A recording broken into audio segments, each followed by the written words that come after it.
नमस्कार, उत्तराखंड की खबरों में आपका स्वागत है। मैं हूं आपके साथ आकाश। अब देखते हैं खबरें विस्तार से।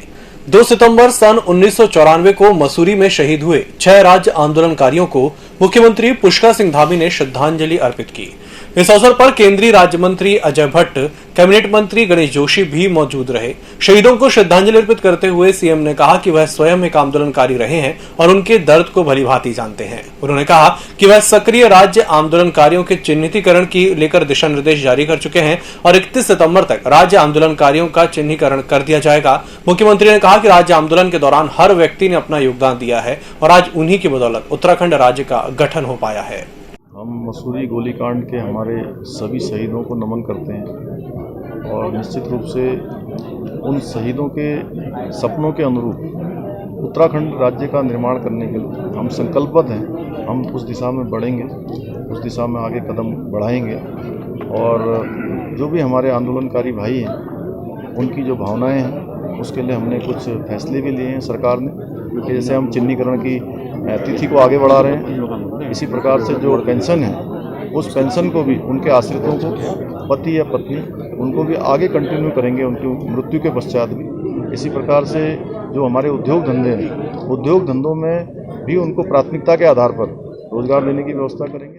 अपने शहीदों के ऋण से कभी उऋण हो ही नहीं सकते हैं और प्रभु से प्रार्थना है जब तक हमारी सांसें रहें तब तक हम हमेशा श्रद्धांजलि में इसी तरह से आते रहें और जो शहीदों का संकल्प था, जिस वजह से उन्होंने शहादत दी, उसको पूरा करने में तन मन धन हम लगा सकें और अपने को न्यौछावर कर सकें। जितनी भी श्रद्धांजलि दें हम उतनी कम है। आज आम आदमी पार्टी के जिलाध्यक्ष संतोष कबड़वाल के नेतृत्व में पार्टी कार्यकर्ताओं ने भाजपा कार्यकर्ताओं द्वारा आम आदमी पार्टी के 300 यूनिट बिजली फ्री योजना के अंतर्गत कार्यरत कार्यकर्ताओं को डराए धमकाए जाने को लेकर तहरीर सौंपी। संतोष कबड़वाल ने बताया कि भाजपा के कार्यकर्ताओं द्वारा हमारी महिला कार्यकर्ताओं को जंगल में ले जाकर टुकड़े टुकड़े करने की धमकी दी जा रही है।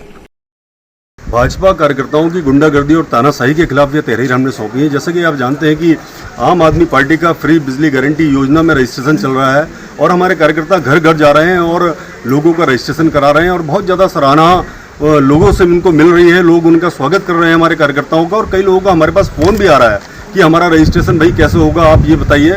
तो इसी उसमें हम लगे हुए हैं और इस बीच में कई दिनों से देखने में आ रहा है कि हमारे कार्यकर्ताओं को भारतीय जनता पार्टी के कार्यकर्ता कहने वाले लोगों द्वारा उनको धमकाया जा रहा है, उनको डराया जा रहा है ताकि ये कैंपेन ना हो। श्री संतोष कबड़वाल जी थाना पर हमारे आए थे अपने कार्यकर्ताओं के साथ, जिनके द्वारा एक प्रार्थना पत्र हमें दिया गया है जिसमें उन्होंने बताया कि उनको धमकियां मिल रही हैं और उनकी जो गाड़ी है धमोला में खड़ी है उसके चारों टायर, किसी कार्यकर्ता की गाड़ी है उसके चारों टायर की किसी ने हवा निकाल दी है।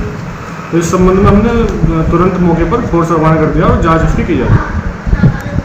जो ही मामला प्रकाश में आएगा उसके अनुसार कार्रवाई की जाएगी। सितारगंज शक्ति फार्म पहुंचे पूर्व मुख्यमंत्री हरीश रावत का कांग्रेसी कार्यकर्ताओं ने फूल मालाओं से जोरदार स्वागत किया। इस दौरान पूर्व मुख्यमंत्री रावत ने कहा कि शक्ति फार्म उनका दूसरा घर है, वह अक्सर आते रहते हैं। परिवर्तन यात्रा को लेकर वह एक दिन पहले परिवर्तन यात्रा के तैयारियों को लेकर पहुंचे हैं और उनकी नेताओं को जनता से अपील है कि परिवर्तन यात्रा को सफल बनाएं। और ये शक्ति फार्म तो हमारा दूसरा घर है। कल हम लोग परिवर्तन यात्रा निकल रहे हैं और मुझे पूरा भरोसा है कि हमारे शक्ति फार्म, सितारगंज सब एरियाज में जो है का बड़ा और बड़ी संख्या में लोग। सर कल शक्ति फार्म का कल जो है परिवर्तन यात्रा है और आज शक्ति फार्म का दौरा है, क्या कर इस पे क्या है?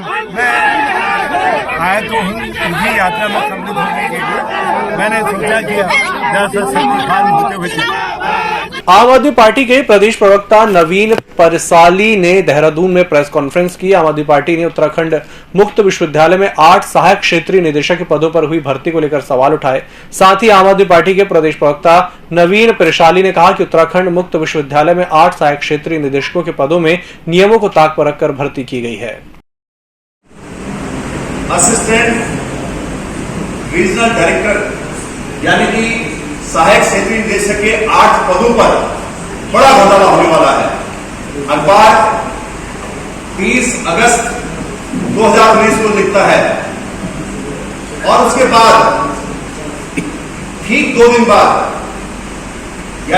2 सितंबर 2019 आज 2 सितंबर है। देश में लगातार बढ़ती महंगाई, रसोई गैस और ईंधन के बढ़ते दामों को लेकर कांग्रेस और बीजेपी आमने सामने हैं।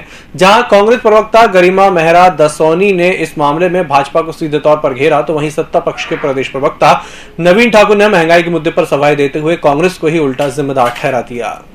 देखिए, शर्म है कि इन भाजपाइयों को आती नहीं। हमारे समय पर जब सिलेंडर पे 2 या 3 रुपया बढ़ता था तो आपने देखा कि इनकी नेत्रियां, इनके नेतागण सारे सिलेंडर को लेकर सड़क बाधित कर देते थे, पूरी आवाजाही को रोक देते थे। और आज आप लगातार 1 महीने में 4 बार, अकेले फरवरी 2021 में 4 से 5 बार आपने कीमतों में बढ़ोतरी करी, और 1-2 रुपये की नहीं करी, 50 और 25 रुपये की बढ़ोतरी आप सीधे कर रहे हैं। और अब पता चल रहा है कि हमारे सीमांत जिलों में, हमारे धारचूला से लगे हुए दारमा हो, ब्यास हो, ये सारे गांवों में 2,500 से 3,000 रुपये का सिलेंडर लोगों को देना पड़ रहा है, क्योंकि धुलाई और किराया बहुत ज्यादा उनको पड़ रहा है। और ऐसे में विभागीय सचिव जो हैं वो इतना अनाप शनाप बयान दे रहे हैं कि सड़क बाधित होने की वजह से इस तरह में की दिक्कतों का सामना करना पड़ रहा है ग्रामवासियों को, और सड़क जब खुल जाएगी तो सब हालात ठीक हो जाएंगे। मैं अधिकारी महोदय से, सचिव महोदय से कहना चाहती हूँ कि आपने इंतजाम करने चाहिए कि जनता तक कैसे सस्ते में सिलेंडर पहुंचे। ये इंतजाम तो सरकार का कराने का काम है।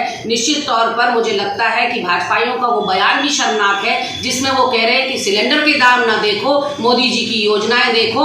आपकी योजनाओं और घोषणाओं से आम जनता को, गरीब जनता को कोई मतलब नहीं है। कोरोना संकट से जूझ रहे, बेरोजगारी से जूझ रहे लोगों का अगर सीधे सीधे किसी चीज से मामला बनता है तो वो है महंगाई से, बेरोजगारी से। और आज जनता आपके द्वारा की गई महंगाई की चक्की में पिस रही है, बुरी तरह से त्रस्त है। महिलाओं का पूरा रसोई का बजट आपने उल्टा कर दिया है। विपक्ष का काम केवल आरोप लगाना है। जनता वो कार्यकाल नहीं भूली है विपक्ष का 10 साल का, जिसमें गैस की लाइन के लिए 2-2 दिन लगते थे। जो व्यक्ति सुबह से शाम तक काम करके 300-350 रुपये सामान्य कमाता था, उसे 2 दिन लाइन में लगना पड़ता था। 700 रुपये तो उसके वो नुकसान होता था, तब जाके उसको गैस का सिलेंडर मिलता था। उसके बाद जान आफत में रहती थी, ठंड, बारिश, आंधी, तूफान। और आज भारतीय जनता पार्टी के शासनकाल में पारदर्शिता के साथ घर घर गैस मिल रही है। और थोड़ा बहुत अगर मूल्य बढ़ा है तो पैसा भ्रष्टाचार की भेंट नहीं चढ़ा, वो देश के विकास में काम आ रहा है। कांग्रेस के शासनकाल में 10 वर्षों में कितना भ्रष्टाचार हुआ, 14 लाख करोड़ के घोटाले हुए।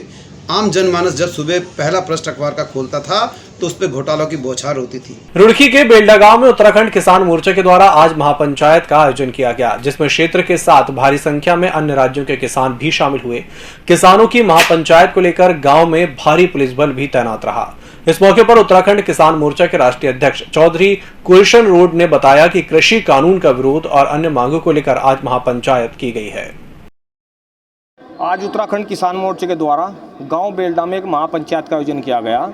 इसमें हमारे जो 3 कृषि कानून है उनको लेकर तो यह है। इसके अलावा भी जो उत्तराखंड के जो मुद्दे जो इनसे किसान लगातार परेशान किया जा रहा है, वो भी एक 4-5 जो मुद्दे उनको लेकर भी पंचायत का आयोजन किया गया।